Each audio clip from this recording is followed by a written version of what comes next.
Another live session just off the top of my. So don't know if you've seen it, but Grant Cardone put out a YouTube video. It's about 4 minutes long, where the title was, I think it was Grant Cardone Housing Prediction. I'm like, oh, Grant usually does apartments, multifamily, syndications. I would love to hear Grant Cardone's opinion about housing, which I took to mean single family homes. At least that's why I clicked it.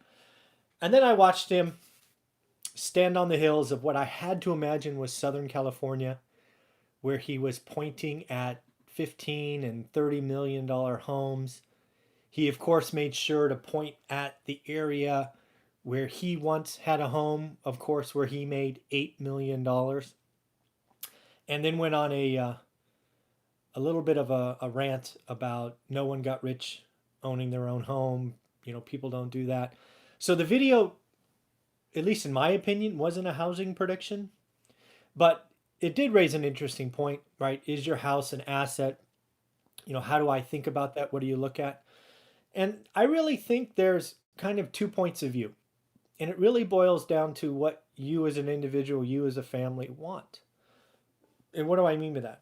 For example, for my parents, the only reason they have any kind of financial means today is because they bought a house in the 70s with the GI Bill and held on to it for 30 some odd years, which the house was worth more. And that was it.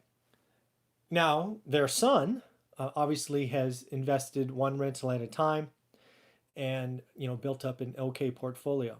So what's the difference? Well, here it is. I believe most Americans would benefit from owning a home because for most Americans, that's their biggest purchase. That's the asset of choice. They would benefit from having this forced savings of mortgage paydown, appreciation, and all of that. So again, I think for most Americans, buying a home is, buying a home and then staying in it for decades is a good thing, right? If you're comfortable with what I call the 40-40 life, right, working 40 hours for 40 years for someone else, your home is likely going to be one of your biggest nest eggs. And I think saying that's a bad idea is disingenuous because not everybody wants to be a landlord. Not everybody wants to own rentals. Not everybody wants to invest in multifamily. And that is 100% okay. So I think for most people, owning a home, owning your own home, just look at the numbers put out by Fidelity and Aetna and all these other institutions. If you own your own home, your net worth is higher than being a renter. That said, back to Grant Cardone's video, if your intention is to build a portfolio of rental properties or apartments or multifamily across the country, participate in Cardone Capital syndications or whatnot, there's actually a lot of good points to not owning your home, right? Rent where you want and take that capital that you would have put into a home and invest it, right? Earn during the day like Grant did, right? He sold courses and cars and all of that stuff in the beginning. Save, save, save, save, and invest because he had a future that was supposed to have positive cash flow and all of that with his rental properties. That was his intention.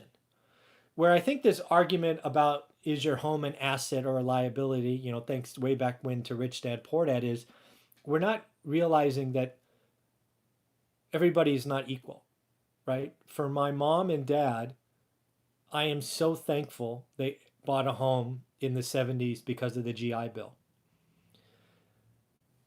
Because I don't know I guess they might be living with me at this point if they didn't have that. I don't know what would have happened. They might be still working. I don't know. And again, it's not to be judged or poo-pooed or anything. If that's what you want in life, awesome. I think it's proven that owning your own home gives you a higher net worth, more stability than not. So I think owning is a great idea. However, if your intention is to build a portfolio, maybe it's to do the one rental at a time. To Grant's point, there's every reason in the world not to own your own home, right? Take that capital that you would put down and buy rentals. Also gives you greater flexibility so you can move around, check out different areas of the country you might want to invest in. Just a lot more flexibility. So I think Grant's right. If you are the type of individual that wants to build a portfolio of rentals across the country, I think he's right. Don't own. At least don't own yet. Um, I don't know this for sure, but I got to imagine that wherever Grant rests his heads, he calls home, where his kids are most of the time. He owns that. It may be covered in LLCs or trusts or something of that nature, but I'm guessing he controls that. I don't know that for sure. It's just a wild guess or speculation. But you know, that's buy where you want then, right? He's clearly made it. He's on his way, if not is a billionaire. He can do what he wants. But for you and I that are just starting out, right, building, I think it makes sense. Don't buy yet. Save, right? Earn, save, invest. Earn, save, invest. Don't take portions out and create a liability and more mortgage expense. So that's what I was thinking. Again, I clicked on Grant's video because it was called housing prediction. I didn't get a prediction out of it other than to say, nobody got rich owning a home. Don't put your capital here or something. He did say Southern California is going to collapse. I guess that was the prediction. He talked about not being able to sell anything in '06, '07, '08. So I guess that would be a prediction.